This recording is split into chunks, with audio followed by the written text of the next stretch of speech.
de basse intensité. C'est la lutte de la technologie contre le talent et le génie des migrants qui tentent de passer. On est à la jonction du tiers-monde et du premier monde. Les relations sont déséquilibrées et ici, l'endroit est comme ça. C'est généralement la nuit que les migrants défient la vigilance américaine. Il serait 500 000 chaque année à tenter l'aventure. Le lendemain, scène quotidienne sur le poste frontière de Tijuana, qui reste malgré tout le plus traversé de la planète. 50 000 Mexicains l'empruntent tous les jours pour aller travailler à San Diego. Juste à côté du poste frontière, un passage est réservé aux clandestins rejetés par les États-Unis. Certains ont été arrêtés la nuit dernière.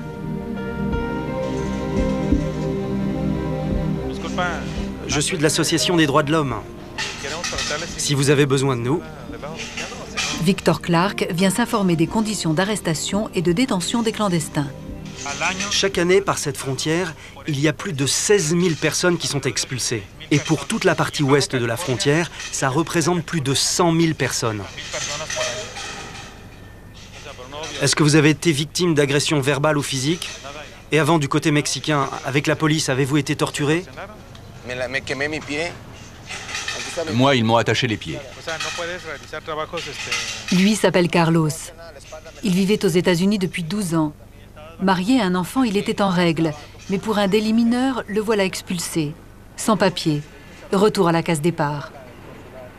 Ils n'ont pas le droit de séparer les familles comme ça. Malgré leur maudite barrière, je vais en traverser même si je dois y perdre la vie. Faut que je retourne auprès de mon fils, si Dieu le veut. Carlos ira rejoindre le flot des migrants. Tijuana, qui atteint désormais 1,5 million d'habitants, est le carrefour des candidats aux rêves et des passeurs, ce que l'on surnomme ici les coyotes. Le marché est juteux. Il est estimé à 7 milliards de dollars, un pactole convoité. Corruption, violation des droits de l'homme. Victor Clark accuse, dénonce jusqu'aux limites du possible, jusqu'à la police et aux autorités locales. Il a ainsi porté devant les tribunaux plus de 100 cas de torture impliquant la police. Ce tour de force, Victor y est parvenu grâce à ses réseaux qu'il entretient dans tous les milieux. La police, les passeurs, les trafiquants de drogue. Dans cette ville de non-droit, il cherche à imposer à tous des règles minimum du respect de l'être humain. Nous sommes maintenant dans ce qu'on appelle la zone de tolérance, le quartier rouge de Tijuana. C'est là où vivent les passeurs. C'est surtout le quartier dédié à la prostitution. À Tijuana, il y a environ 5500 prostituées. Les prostituées lui doivent beaucoup. Depuis 1992, Victor a mis sur pied une association pour lutter contre les abus de la police. C'est vraiment quelqu'un de bien. La police ne nous agresse plus comme avant. Et chaque fois que l'on a un problème, il nous donne des conseils. Il nous soutient beaucoup. La police, la voilà justement. Quand elle part en mission, elle se donne du courage. Tijuana est la ville de tous les dangers, la plus violente du Mexique. 10 morts par balle et 13 kidnappings chaque mois. La criminalité et le trafic de drogue, orchestrés par le cartel de Tijuana, ont été multipliés par 5 en 10 ans. Le crack et le cristal, les drogues les plus dures, les plus dangereuses aussi, inondent la ville.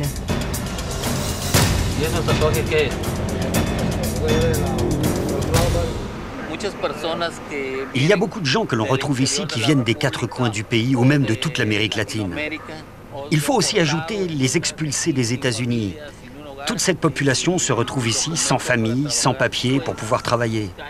Ils tombent alors dans le vice de la drogue, la solitude et toutes ces situations qui peuvent mener vers la délinquance.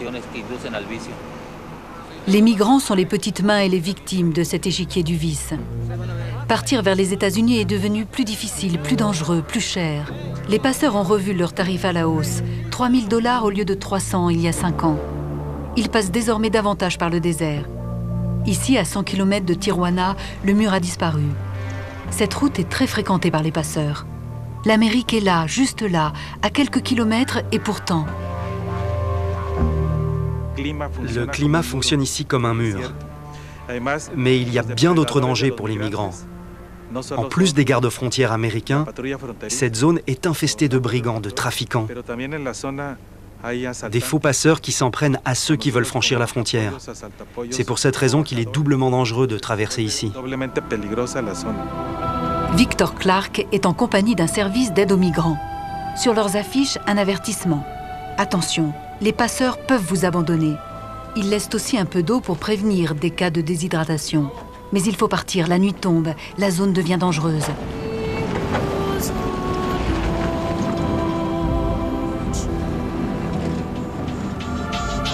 À Tijuana, comme un symbole, ces croix sur le mur de la honte pleurent un décompte macabre. 4045 victimes déjà, presque un mort par jour. Ce mur de métal est comme une énorme cicatrice. Derrière chaque mur, il y a un drame, une famille, le rêve d'une vie meilleure parce que le Mexique n'a pas la possibilité d'offrir ce monde meilleur. C'est un drame, une tristesse, et c'est lamentable d'en arriver là.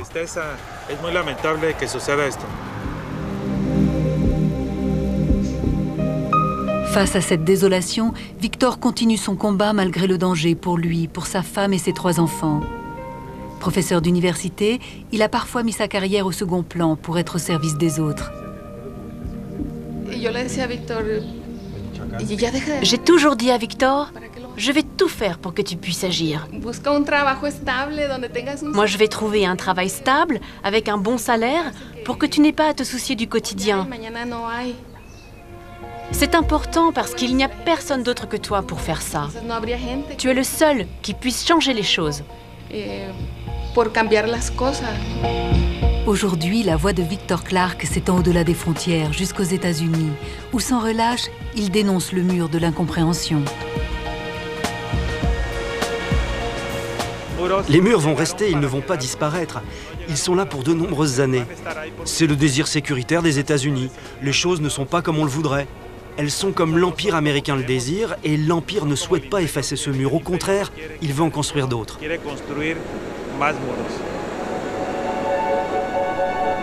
Dans ce monde sourd à la détresse des hommes, le combat de Victor Clark est d'autant plus remarquable qu'il se bat seul, avec détermination et courage.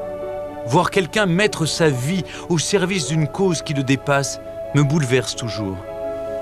Dans un domaine totalement différent, mais avec une énergie tout aussi exceptionnelle, je connais un excentrique anglais, Sir Edward James, qui a consacré sa vie à construire, au milieu de la jungle, une folie architecturale inspirée des surréalistes. À sa mort, Sir Edward James a légué cette œuvre insolite à son neveu d'adoption, un Mexicain qui se prénomme Caco. Aujourd'hui, Caco doit lui aussi se battre pour préserver ce lieu magique et étrange et entretenir la mémoire de cet oncle pas comme les autres. Il y a une chose que l'on peut remarquer, une fois qu'on passe un petit peu de temps ici, c'est qu'il y a beaucoup d'humour dans les constructions de mon oncle. Lui-même s'amusait beaucoup en construisant tout ça, ça se remarque. Moi, je le vois partout. Il y a des choses qui ont une grande importance au niveau artistique et architectural, mais en réalité, c'était comme un jeu pour lui à ce moment-là.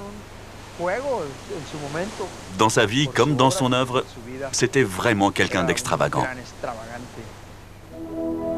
Cet excentrique naît en 1907 dans le château familial de 300 pièces de West Dean, en Écosse. Sa mère, Evelyn Forbes James, est selon la légende la fille illégitime du roi Édouard VII. Enfant rêveur et solitaire, il a très tôt des visions qui lui permettent de s'évader et des angoisses qu'il ressent jusqu'à sa mort en 1984.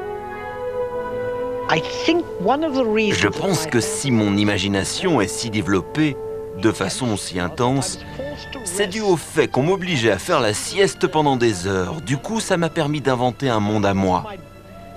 Je m'imaginais que mes draps devenaient une cité volante, dont les dômes étaient constitués par des oreillers. Et j'avais une série de chevaux qui tiraient mon palais volant à travers le monde. Dans les années 30, Edward James découvre un mouvement artistique proche de son univers, le surréalisme. Il s'entoure alors d'amis comme Dali, Stravinsky, Picasso ou encore Magritte. Edward James se définit comme un mécène, comme quelqu'un qui peut découvrir de remarquables artistes et les pousser dans leur art. Avec Dali, James se lance dans des créations, comme le design du célèbre canapé inspiré par la bouche de leur ami Mae West. Magritte lui-même le peint de dos face à lui-même. Le surréalisme l'habitera et le guidera toute sa vie. Dans les années 40, au cours d'un voyage au Mexique, Edward James rencontre Plutarque, le père de Caco. Ensemble, ils découvrent et tombent sous le charme d'un lieu magique, Las Posas. Dès lors, une grande amitié et une longue collaboration naît entre les deux hommes. Edward James s'installe alors dans la maison de son nouvel ami et découvre une vie de famille qu'il n'a jamais vraiment connue. Cette maison est aujourd'hui un petit hôtel tenu par Gabriela, la sœur de Kako.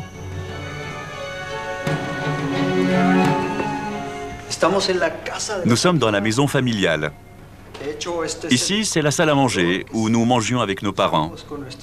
C'était vraiment le cœur de la maison. Mon père travaillait pour James. Quand James a acheté les terres de Las Posas, situées à 2 km du village, il vivait là-bas dans une petite cabane. Mais un jour, mon père l'a invité à venir vivre chez nous, à s'installer dans quelques pièces. De toute évidence, oncle Édouard a aimé intégrer notre famille. Et du coup, c'est aussi évident qu'il n'a jamais terminé aucune de ses cabanes parce qu'il ne voulait pas partir de chez nous. C'était plus un prétexte pour rester. Si Edward James n'a jamais terminé ses cabanes, il en est de même pour ses œuvres. Plus de 25 ans de travaux et 5 millions de dollars de l'époque ont été nécessaires pour construire à Las Posas la trentaine de structures disséminées dans ce parc de 40 hectares. Il était toujours en mouvement, toujours avec les ouvriers pour superviser les chantiers. Il ne construisait pas les œuvres les unes après les autres. Tout se construisait dans différents endroits du parc et en même temps. Car pour satisfaire les rêves les plus fous de ce milliardaire atypique, plus d'une centaine d'ouvriers ont travaillé sans relâche et simultanément sur la construction de ces œuvres.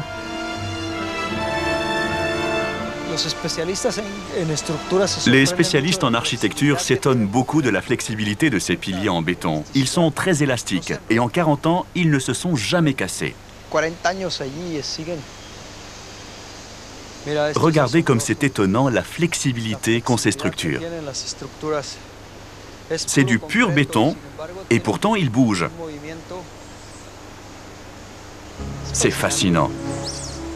Pour moi, ce qu'oncle Édouard a le plus réussi, c'est l'harmonie entre ses œuvres et la nature. Tout est tellement intégré que par endroits, il est très difficile de savoir ce qui est végétal et ce qui est en béton. Une œuvre en harmonie avec la nature, mais qui au fil du temps se fragilise. Regardez bien ces barres métalliques. Elles ne devraient pas être visibles. Elles sont si proches de la surface du ciment qu'elles s'oxydent et explosent. Du coup, elles fragilisent la base de la construction de cette énorme tour. C'est comme l'ostéoporose, comme une érosion du béton. L'œuvre d'Edward James est aujourd'hui en danger, car petit à petit, la jungle reprend le dessus. Afin d'obtenir les financements nécessaires à sa restauration, Kako s'est résolu à ouvrir son jardin secret au public. J'avoue que ça a été très dur de transformer ce lieu privé en parc ouvert aux touristes. J'étais très heureux, moi, avec cette propriété, mais je pense que c'est mieux pour tout le monde. Et sans doute aussi pour Edward James. D'ici quelques années, Las Posas sera probablement répertoriée au monument historique. Une reconnaissance pour le génial anglais qui entrera ainsi dans le patrimoine national du Mexique, son pays de cœur. Edward James n'est pas le seul à être tombé sous le charme du Mexique, source d'inspiration inépuisable pour les artistes. Dans le centre du pays, Cuernavaca, une petite ville réputée pour la douceur de son climat, agit comme un aimant. Mais ici, les personnalités ne viennent pas pour se montrer, à la différence de certaines stations UP. À Cuernavaca, les stars se réfugient derrière les murs de ces propriétés aussi secrètes que bien gardées. C'est d'ailleurs dans l'une de ces villas, où de nombreuses personnalités ont séjourné, que la délicieuse Luciana Cavarga m'a donné rendez-vous. Luciana Cavarga, vous avez exercé tous les métiers dans le cinéma. Votre histoire personnelle est liée à celle des réalisateurs. C'est John Huston qui vous a demandé pour la première fois de lui trouver des maisons et vous avez fait finalement le casting des maisons des plus belles villas de Cuernavaca. Oui, je crois que c'est une des choses les plus importantes que j'ai faites dans ma vie. Il voulait tourner en décor naturel. Je l'ai aidé en faisant le tour de toutes les propriétés de l'État du Morelos. Est-ce que c'est vous qui avez aidé Harrison Ford à tourner, par exemple, dans cette maison où le Shah d'Iran avait vécu quelques mois en exil en 1979? Oui. J'ai souvent travaillé avec Harrison Ford. On a fait ensemble plusieurs films. Ici, nous avons tourné le film Danger immédiat. Mais de nombreuses stars ou des producteurs ont séjourné dans cette villa. L'une des personnalités du cinéma mexicain, c'est vraiment Maria Félix. Vous l'avez bien connue et elle vivait ici à Cuernavaca? C'était difficile de travailler avec elle. Elle avait du caractère, mais surtout, elle n'aimait pas travailler avec d'autres femmes. 2 fois par semaine, elle jouait au poker avec ses amis. Elle n'invitait que des hommes. De mon point de vue, ce n'était pas une grande actrice. Par contre, elle avait vraiment cette aura qu'ont les stars. Cuernavaca a été également une ville qui a inspiré beaucoup d'artistes et d'intellectuels. On dit que Octavio Paz et Carlos Fuentes ont travaillé ici à Cuernavaca. Carlos Fuentes est vraiment un ami. On avait l'habitude de sortir ensemble en discothèque. Il aime les cabarets, ce genre d'endroit. Ce style de vie lui plaisait vraiment beaucoup. Octavio Paz était un homme merveilleux. J'adorais dîner avec lui. Mais il y a une chose qui me surprenait tout le temps. Moi, j'avais toujours des tas de choses à lui demander. Mais lui, la chose qui l'intéressait était d'entendre mes histoires. Il n'arrêtait pas de me poser des questions. De retour à Mexico, je voudrais à mon tour vous raconter une histoire qui me tient à cœur. Elle a pour cadre le château de Chapultepec, qui domine la ville. Tout commence lors de la construction de ce palais en 1785. Ce château de Chapultepec, sur les hauteurs de Mexico, occupe une place à part dans l'histoire du pays. C'est d'abord la résidence des vice-rois d'Espagne, avant de devenir celle des présidents du Mexique indépendant jusqu'en 1939. Mais celui qui a sans doute marqué le plus le lieu de son empreinte reste Maximilien Ier, éphémère empereur du Mexique de 1864 à 1867. Le règne de Maximilien Ier et de Charlotte, c'est l'histoire d'un mauvais conte de fées. Appuyé par l'armée de Napoléon III, Maximilien se fait couronner empereur d'un pays qu'il ne connaît pas. C'est son épouse, Charlotte, née princesse de Belgique, qui le pousse à tenter l'aventure. Jalouse de sa belle-sœur, l'impératrice Élisabeth d'Autriche, dite Sissi, elle rêve elle aussi de devenir impératrice. À peine débarqué avec sa suite, Maximilien commet des erreurs grossières en prenant des mesures contraires aux intérêts des conservateurs qui lui avaient pourtant offert la couronne. Idéaliste, certains diront naïf, il nationalise les biens de l'Église, donne plus de liberté à la presse, réglemente le travail des enfants. Il perd alors la confiance des conservateurs, tandis que leurs ennemis, les libéraux, voient toujours en Maximilien le symbole de l'occupation étrangère. Abandonné de tous, y compris de Napoléon III, l'empereur est fait prisonnier par les troupes libérales de Benito Juárez. À Chapultepec, je retrouve l'un de ses descendants, l'archiduc Karl Felipe de Habsbourg. Monseigneur, vous êtes non seulement le petit-fils du dernier empereur d'Autriche, mais vous êtes aussi l'arrière-arrière-petit-neveu de l'éphémère empereur du Mexique, Maximilien. Est-ce que Maximilien, psychologiquement, était fait pour être empereur?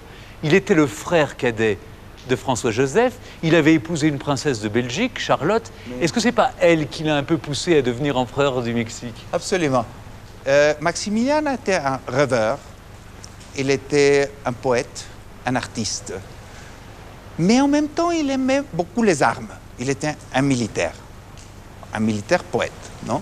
Mais pas vraiment peut-être un homme politique. Quel est l'héritage réel, politique aujourd'hui qu'on peut trouver au Mexique du règne éphémère de Maximilien? Il a institué en Mexico, pour première fois, la sécurité sociale.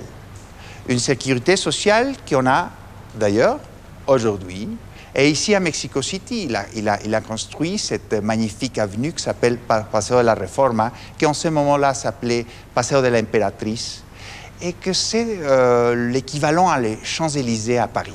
Est-ce que vous avez le sentiment que le regard des Mexicains aujourd'hui est en train de changer sur Maximilien et sur Charlotte? On voit par exemple qu'à Mexico City, il y a une comédie musicale maintenant autour de l'impératrice. Oui, ça c'était impossible de penser il y a 10 ans. Donc oui, ça change. Comment est-ce que vous êtes ressenti par les Mexicains le fait qu'un Habsbourg reprenne pied sur la terre mexicaine? Oui. Bien, au début, c'était pas facile quand nous étions des enfants dans tous les livres d'histoire ici au Mexico. Maximilien, c'était pas vraiment comme un Mexicain, c'était un petit peu l'ennemi. Et nous, comme des Habsbourg, on n'était pas vraiment bien regardés par quelques élèves de l'école. Mais ça a changé doucement. Et je peux dire aujourd'hui, avec mes enfants, je le vois, ça n'existe plus. Le Mexique commence seulement à se réconcilier avec toute son histoire, que les pages soient sombres ou glorieuses. Comment ne pas être ébloui par les différents visages du Mexique et l'énergie qui se dégage d'une si jeune démocratie à l'histoire pourtant millénaire? Ce qui m'a le plus frappé au Mexique, c'est le brassage des cultures, la mosaïque ethnique, la diversité linguistique. Cette jeune nation mexicaine, rassemblée autour du symbole de l'aigle et du serpent présent sur son drapeau, m'a fasciné, car fortement métissée, elle est le fruit des différents sédiments que chaque civilisation a déposés. Nahuatl, Maya, Aztèque ou Espagnol. Octavio Paz, le prix Nobel de littérature, le disait bien. Toute culture naît de la rencontre, de l'échange, du choc. Mais à l'inverse, c'est de l'isolement que meurent les civilisations. J'espère que tout comme moi, vous avez été sensible à la vitalité de ce grand pays, qui, à l'image de ce château de Chapultepec, dominant la ville de Mexico, réussit désormais la symbiose entre son passé et son présent. Merci de nous avoir suivis. Passez une très bonne soirée et à bientôt. Jeudi prochain, Stéphane Bern vous emmène découvrir une nation arc-en-ciel, l'Afrique du Sud.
C'était Un autre monde sur France 2 avec Velux.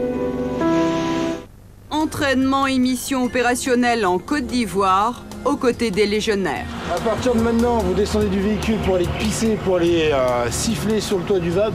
Vous avez votre arme. C'est une immersion totale à la Légion étrangère.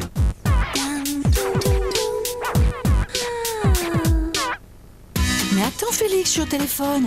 Oh, tu sais, Marie, je viens de découvrir une délicieuse recette Félix. On dirait que c'est fait maison. Ça s'appelle effilé en gelée, aussi bon que beau. Écoute, c'est vraiment différent. De tendres émincés aux viandes très raffinées.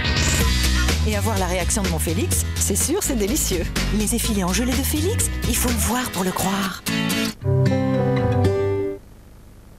Vous voulez assister aux spectacles et aux événements sportifs aux premières loges? Rencontrer vos animateurs préférés et gagner de nombreux cadeaux? Alors devenez membre du Club France Télévisions. Sur le site leclubfrancetélévision.fr. À France Télévisions, le premier partenaire, c'est vous.